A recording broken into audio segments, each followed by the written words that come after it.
Hey cats, good morning. Rained last night, everything's wet, so there's not much I can do outside. And I spent the day, or the morning yesterday, cleaning house. So that's all clean, that's all done in there.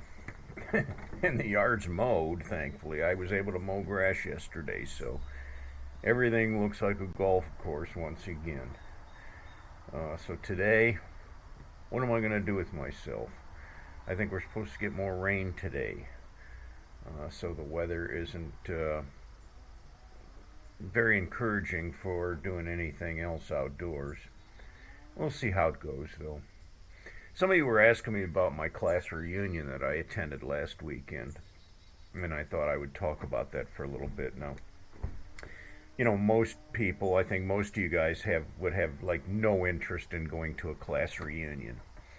And I could see that in some of your comments. Some of you said, well, I might think about it, or I think it would be something I might go to.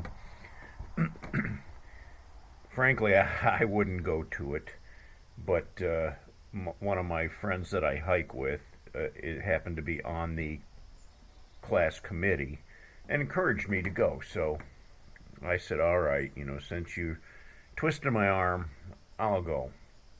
Now, let me back up to when I was in high school. It wasn't a pleasant experience for me. I had a hard time in school for a couple reasons. One, I had an attention deficit where, it was impossible for me to lend my attention to, a 45-minute class where the teacher stood up there and talked about algebra or composition of the English language, or I just, my focus was out the window thinking about riding my dirt bike on the trail because it was a beautiful sunny day, and I had a hard time focusing on the class that was necessary. So yeah, there was some attention deficit there, definitely. And I mean, I think I probably still have that today to some degree. It's difficult for me to sit through any kind of a lecture or anything and retain, focus on it. My mind starts daydreaming off into another tangent, and you know, it'd be one of those things where they call on you, Mark, Mark, Mark. Oh, yeah. What? The other problem I have is a form of dyslexia. So the best way to describe it is, if I want to, well, this is a very simple explanation. If I spell the word that, T-H-A-T, and I'm a good speller, when I compose it onto the either whether I type it or whether I handwrite it, I'll spell it like a mirror image, like T-A-H-T, backwards. And I'll do that with different words. So although I'm thinking of the correct spelling, I know the correct spelling, I write it backwards. It's I can't explain it. I can't, but I'm sure that had some effect on my learning abilities. Aside from that, I grew up in a pretty strict home. My dad was a strict Baptist, and so I had to fit his image. I couldn't be myself. I couldn't be independent and be myself. I had to, he cut my hair until I was 18 years old. He had the clippers, and he'd give me the haircut he wanted me to have. While all the other kids in my class, had long hair. They were hippies or whatever back in those days. No, I had to have this nerdy haircut that was of my dad's choice. And he was, real strict about that. And he was also very strict about my dress. I wasn't allowed to wear blue jeans to school. All my friends were wearing blue jeans. I could not wear blue jeans. When he would take me, shopping for clothes, he would say, "Here's what you can pick out. These clothes on this rack right here." And that's what I would have to wear. Uh, so yeah, he was very influential on my image when I was in high school, and that left me kind of as an outsider, like I didn't fit in with the other kids. Not to mention I was very shy and quiet, kind of a guy. I wasn't aggressive, outgoing, or anything like that. So school was very difficult for me. So for me to go to a class reunion, it's like, I really don't care to see any of those people other than my friends today. I don't care to go back and see those people that I haven't seen in 50 years. Why would I care to see them again? But anyways, okay. I went to the class reunion, and of course I couldn't just. I guess I could have worn a biker T-shirt and my wallet chain and the whole thing.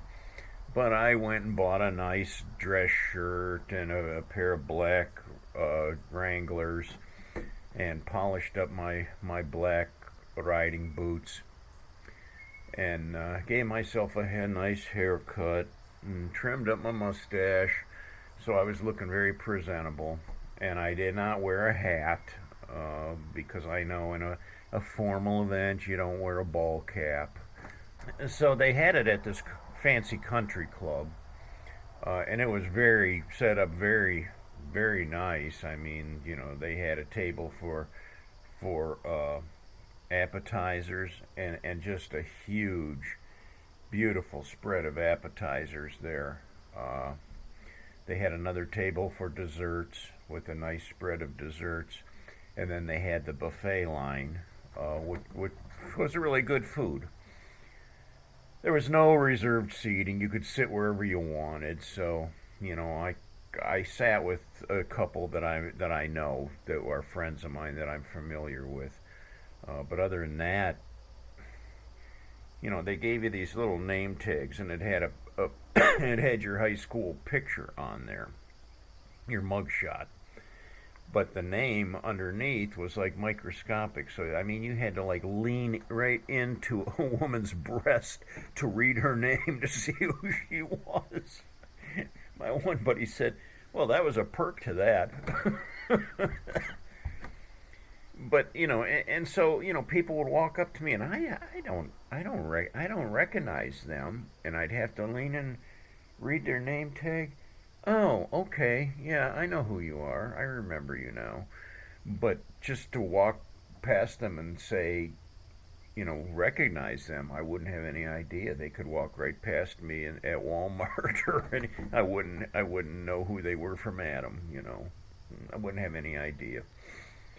So that was it's kind of a strange thing, because you're meeting these people that you don't know, that you never knew, but you went to school with them, and it's like small talk, like, oh, so where do you live now, and are you married, or are you divorced, or what's going, where did you work, and the whole thing, and it's just small talk.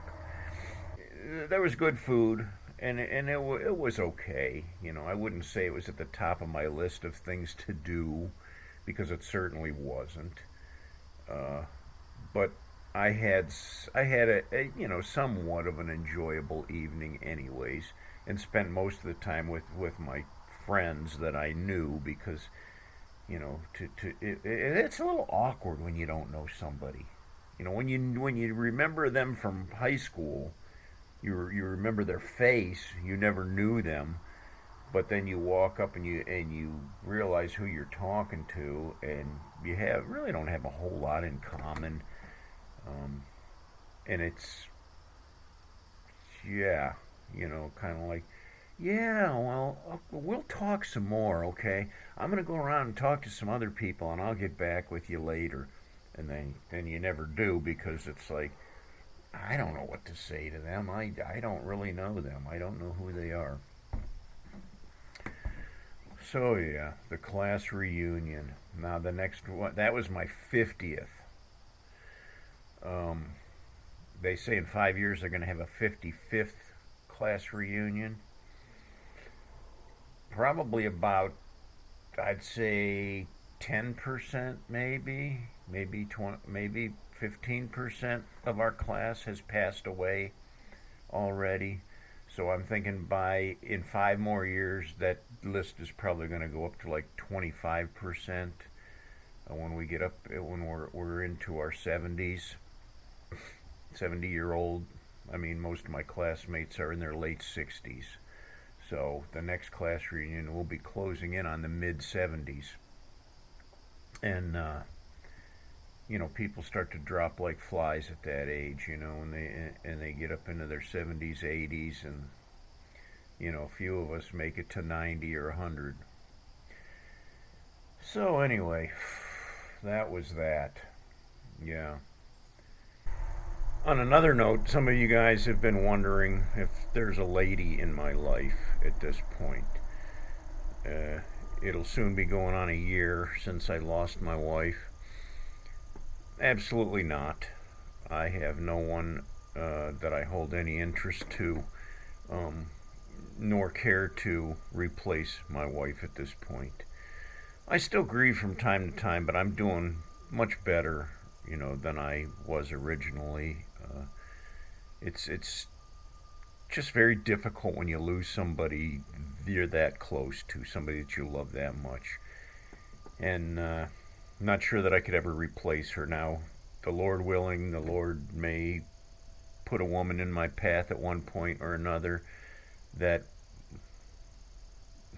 would be the perfect match for me. That may or may not ever happen. If it doesn't, I'm fine with whatever occurs. I'm living the life of a single man now, which is fine. I've made some adaptations in my life and getting into the swing of it. And the life of a widower is not all that bad. I enjoy the freedom to come and go as I please and to do whatever I want and not have to, have the weight of somebody else to make decisions with all the time. So there's a perk. There's some perks to it. But thankfully, I have a lot of friends, and my schedule's been very busy, which I'm very grateful for. There's always something on my docket. In fact, there was a couple days where I had numerous things happening in one day, so I had to leave myself little sticky notes to remind me so I wouldn't forget and leave somebody out. I had somebody that I hooked up with in the morning, and then I had somebody else to meet in the afternoon, and then somebody else to meet up with in the evening. Been doing a lot of motorcycle riding, and I enjoy that and being able to ride with friends and groups and things like that. Um, and then just keeping up with the routines around here. There's always something to do. Like I said, I spent all day yesterday. I spent the morning cleaning house. I spent the afternoon mowing grass. So that took up my whole day. Today, I'm probably going to go to the grocery store. Not my favorite thing to do, but it's got to be done. Uh, I don't mind throwing the groceries in the cart so much. That's kind of the fun part. It's going through the checkout, loading them in the car, coming home, unloading them out of the car, putting them all away. That's the part I don't like at all. It's a job though. It's got to be done. So I'll probably do that today. Uh, but yeah, very busy, and I'm grateful for that, and I thank my friends for always staying in touch with me and keeping me in line with things. Okay, that's about it for today. I got to get myself moving here this morning and get something accomplished. It's always my goal for each day to set a plan and stick to it and accomplish it. Uh, it's a good way to fulfill your life. I can't just sit around on my laurels. Well, thanks for watching. If you like my video, give me the thumbs up. And if you haven't yet, please subscribe and join me on the rest of this journey. Who knows where it's going to take me tomorrow. Uh, but always looking forward to another adventure. Till next time, cats. I'll catch you later.